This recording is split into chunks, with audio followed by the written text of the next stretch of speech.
Coach said that those migraines you've had in the past, there's like a 6 or 7 month gap sometimes between those episodes. Has that been the case? Yeah, they typically come twice a year.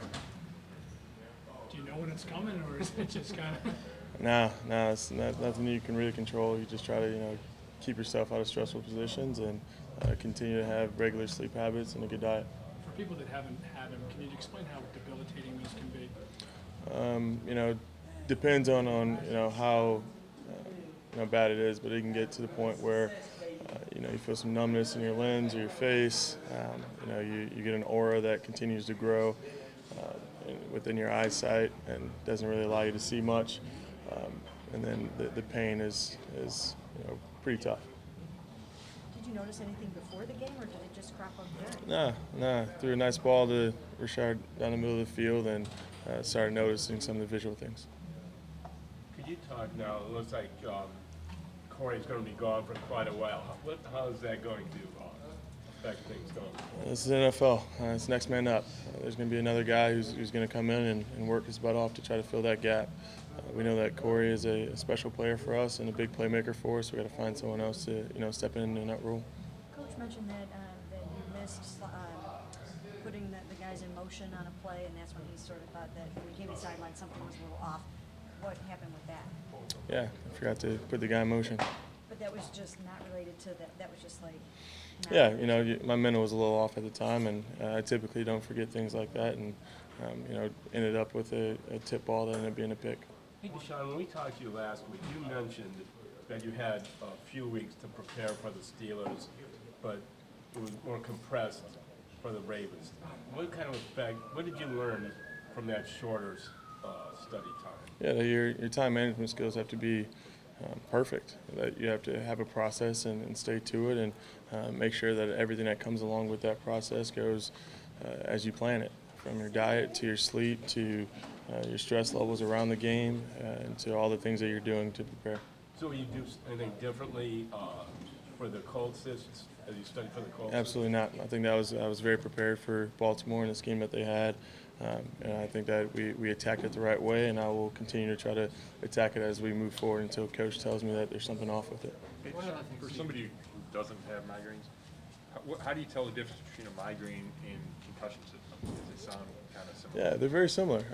For me, it's just a feeling that you get. I've been getting them since I've been young, so I kind of understand that when there's one getting ready to trigger, that it's time to go. Take your meds and try to get past those symptoms as fast as you can. Can you usually get it to go away fast enough? I don't know what the time was, but it couldn't have been more than an hour between the time you left and came back. Yeah, if you have all your proper medicine, for me at least, typically the shortest amount of time is about 45 minutes to an hour. So do you take something like regularly or only when they come on? There's not much that you can do for them other than trying to put something in your system after you get no signs. But only get one like maybe twice a year, the way you was talking about? Yep, only twice a year. It's scary to hear you are in an NFL game, the Ravens defense, a loud crowd, and this is happening. Yeah, it's very unfortunate. That's one of my biggest fears, being a guy who does get chronic migraines. It was bound to happen sometime for me, and rather earlier in the season where I can learn from them and create a better plan. One of the things that Hugh talked about yesterday after the game, we asked him today, was the operation of getting the play into you, getting the play call, getting to the line, getting everyone lined up, and all that type of thing. He said just that operation isn't as smooth or as quick as it really needs to be. How do you? What do you think needs to happen to maybe get that sped up? That's the way you practice. We need to make sure that when we're out there, that we're on it.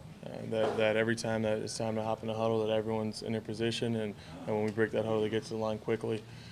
It's something that Coach put a big emphasis on in the training camp, and that we're going to continue to put a big emphasis on, especially when you're on the road and there's some communication things with noise. You're going to make sure that you're set as fast as you can and get to look as fast as you can.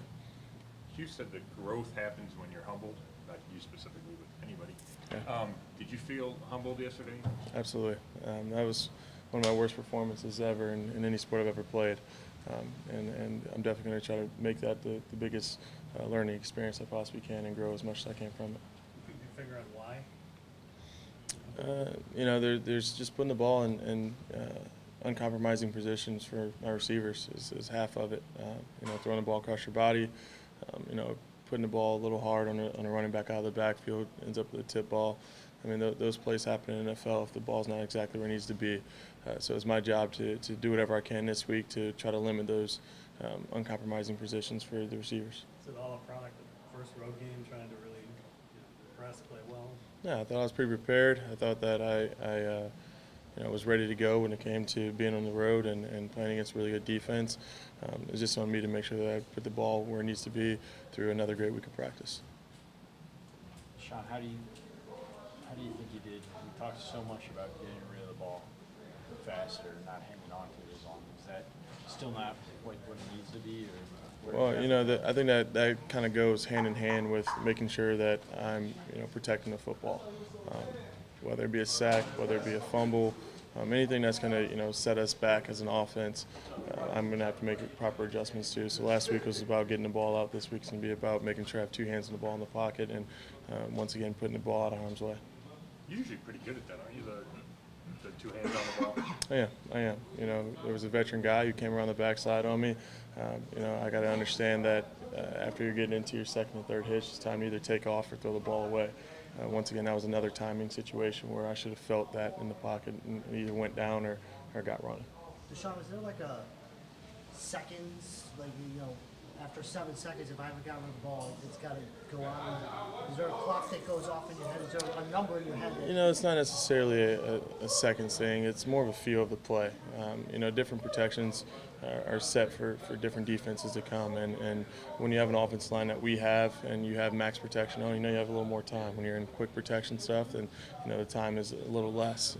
It's just more of me of feeling the play down the field. And if I'm not getting the routes, you know, where we expect them to be, or if there's some sort of a different alignment by the defense that comes up, I got to be able to feel that and make sure that, you know, I'm not putting the ball in harm's way. you asked you about Corey earlier. Have you talked to him yet? Yeah, I've talked to him a little bit. How's he doing? Because, I mean, this happened September 21st last year, September 17th this year. I mean, it's like almost the same day, same hand, and he was really looking to take a step. Yeah, he's one of the first guys in the building today, and he knows that it's right back to the grind of getting back to the field to help out this program. You know, are you guys, like, I don't know, I imagine it would be hard, but can you try to uplift and encourage him? Is that something you have to do? You know, everyone goes about that a different way, and I know that right now my biggest emphasis is you know, trying to prepare for Indianapolis and get a W on the left side of the column here. You know, Corey is going to have to go in and spend a lot of alone time, and that's one part of a injury that no one really sees is how much you're out there by yourself trying to get back to normal. So you know, I'm going to support him as a friend and as a teammate, and I'm looking forward to, you know, seeing his progression through this injury, and hopefully, you know, his procedure goes well, hopefully, and we'll see him back out there. As a competitor, what do you take out of what you described as one of your toughest games? You know, once again, you can't put the ball in harm's way. This league is one where you can't deal with turnovers. You can't win when you're turning the ball over, and the fact that it was 21-10 and not 50-10 is you know, a good show on our defense and the way that they were able to play. But you know, my biggest thing now is just making sure that I'm prepared enough to make sure that ball is in our hands and in our hands at all times. How about emotionally? Does it take you off, or do you try to? You know, yeah, absolutely. As a competitor, you do get angry. That's one of my poor performances that I've ever had. I'm just going to try to use that as motivation going into this week to make sure that I can, you know, prove to my teammates, you know, prove to the Cleveland fans, prove to this organization the type of guy that I actually am.